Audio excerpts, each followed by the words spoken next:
Doa Gelema Otuncan Pondumi Ini Angkat Sopai Allah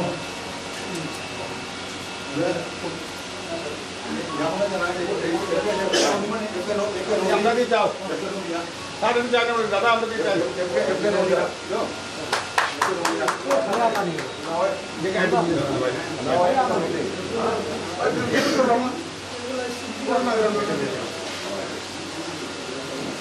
doa Gelema Otuncan Pondumi ini Angkat Sopai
আর্থসামাজিক উন্নয়ন কার্যক্রমের মধ্যে রয়েছে।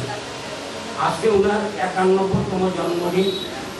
সেই জন্মদিনে আমি থাকতে পেরে নিজেকে আমি গৌরবান্বিত মনে করছি। যে বইটি আজকে রিলিজ হয়েছে আমি সেটা রিলিজ করতে পেরে এবং উন্মোচন করতে পেরে আমি নিজেকে ধন্য মনে করছি। আজকে ডিমাসা জাতিসংঘে আমার অর্থাৎ বরাক উপত্যকার যে ছাত্র সংগঠন আকসা একটা অতীত ইতিহাস রয়েছে। শিলচর লামডিং ব্রডগেজ শিলচর সৌরাষ্ট্র মহাসড়ককে বাস্তবায়িত করতে এখানে সানমনি ক্যাম্পাই এখানে রয়েছে। এখানে আকসা এবং আকসুকে একই মঞ্চে এনে 2008-এর মে মাসে 2006-এর মে মাসে আমরা গৌহাটিতে দুটো সংগঠন একত্রিত হয়ে তার উইকিং প্রেস মিট 8 মে ছিল এবং আকসু প্রেসিডেন্ট রহুল্লাহ হাবিলা যিনি আজ আমাদের মধ্যে নেই এবং সম্পূর্ণ প্রচ্ছন্ন মদত ছিল আমার বন্ধুবর দিলীপ রবিশা। যার জন্য আমরা শিলচর লামডিং ব্রডগেজ এবং শিলচর সৌরাষ্ট্র মহাসড়ক বাস্তবায়িত করার জন্য আমরা দিল্লিতে গিয়ে আমরা গিয়েছিলাম। যন্তর মন্তরে আমরা ঐক্যবদ্ধভাবে আমরা দিল্লি বিস্ফোরকে একটা জানান দিয়েছি এবং তারপরে আমরা আসাম বিধানসভা চলাকালীন জুলাই মাসে আমরা ধর্ণা দিয়েছি ঐক্যবদ্ধভাবে এবং কাছাড়, করিমগঞ্জ, হাইলাকান্দি এই 3 জেলায় এবং ডিমা হাসাও, কার্বি আংলংয়ে একসঙ্গে আমরা জেলা উপায়ুক্তের অফিসের সামনে ধর্ণা ছিল। 2008-এর 1 আগস্ট শিলচর লামডিং ব্রডগেজ এবং শিলচর সৌরাষ্ট্র মহাসড়ক বাস্তবায়নের জন্য স্বাধীনতার পর এই দুটি ছাত্র সংগঠন একত্রিত হয়ে 12 ঘন্টার ঐতিহাসিক বরাক দক্ষিণ আসাম বন্ধ রেখেছিলাম। শুধু বরাক নয়, উত্তর কাছাড় অর্থাৎ ডিমা হাসাওকে সঙ্গে নিয়ে একটা ঐতিহাসিক বন্ধ হয়েছিল, যার জন্য কেন্দ্রীয় সরকার এই যে ব্রডগেজ এবং মহাসড়ক বাস্তবায়নের জন্য একটা ইতিবাচক পদক্ষেপ নিতে শুরু করে। অর্থাৎ আপনারা জানেন যে উত্তর কাছাড় আজকে ডিমা হাসাও একসময় সন্ত্রাসের দাপট ছিল। আমার বন্ধুবর এক শিক্ষিত এবং বিভ্রান্ত যুবক এবং কেন হাতে অস্ত্র নিয়েছিলেন, যে জাতি একদিন বিপন্ন হয়েছিল এবং উচ্চশিক্ষায় শিক্ষিত, MA ইন পলিটিক্যাল সায়েন্স, এবং সমাজ তাকে বাধ্য করেছিল, কিন্তু মেইন স্ট্রিমে উনি এসেছিলেন। কিন্তু আমি চাই মেমোরেন্ডাম অফ আন্ডারস্ট্যান্ডিং যেটা হয়েছিল ডিমাসা সঙ্গে, সেটা যাতে আউটকাম খুব শীঘ্রই কেন্দ্রীয় এবং রাজ্য সরকারের কাছে আমি দাবি জানাই। ওনাদের সঙ্গে যে মুভ হয়েছে সেটা বাস্তবায়িত হয়ে এই ডিমাসা জাতির আর্থসামাজিক উন্নয়নে সরকার ইতিবাচক পদক্ষেপ নিক।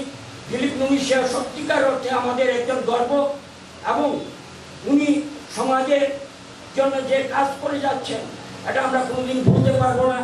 আজকে উত্তমচাঁদ বর্মন শুধু ইতিহাসবিদ নন, উনি সমাজের আর্থসামাজিক, শুধু ডিমাসা জাতি নয়, আসাম, দক্ষিণ আসামের মানুষের উন্নয়নের জন্য উনি তার লেখনীর মাধ্যমে লিখে যাচ্ছেন। তার শতায়ু আমরা চাই আমরা 100 বছর সেই আরো বড় করে যাতে আমরা পালন করতে পারি। তার জন্য আমাদেরকে আরো ভালোভাবে, আরো বড় পরিসরে উত্তমচাঁদ বর্মনের যাতে 100 বছর আমরা তাকে নিয়ে আরো পালন করতে পারি এবং তার এই দীর্ঘ বর্ণময় জীবন থেকে আমাদের অনেক শিখতে হবে। উনি আমাদের সমাজের গর্ব, উনি আমাদের গর্ব, এবং তার আদর্শকে সামনে রেখে যদি আমরা চলতে পারি তাহলে সমাজ উন্নয়ন হবেই এবং বাঙালি ডিমাসা বলে কিছু থাকবে না। আপনারা জানেন যখন ডিমাসা রাজ্যের রাজধানী ছিল সেখানে বাংলায় তখন রাজকার্য বাংলায় ছিল। এর থেকে আমাদের শিক্ষা নিতে হবে, আমরা একে অপরের ভাই, এবং আমরা যদি সম্মিলিতভাবে এক হয়ে যাই তাহলে কেউ আমাদের উন্নয়ন রুখতে পারবে না। আজকে এই স্মরণিকা যে বই উন্মোচন হয়েছে সেটা আমার হাত দিয়ে, সত্যিকারে আমার জীবনের প্রথম কোনো বই আমার হাত দিয়ে উন্মোচিত হলো। এই সুযোগ ওনারা করে দিয়েছেন। আমি জানি না এর আমি উপযুক্ত কিনা। শ্রদ্ধেয় উত্তমচাঁদ বর্মন একজন মনীষী এবং উনার লেখা বই আমি আজকে উন্মোচন করতে পারি, সত্যি আমি নিজেকে গৌরবান্বিত মনে করছি। এবং ভগবান যেন চলার পথে সাহস দেন এবং উনাদের আদর্শকে সামনে রেখে আমরা যাতে চলতে পারি, এই বলি আমার।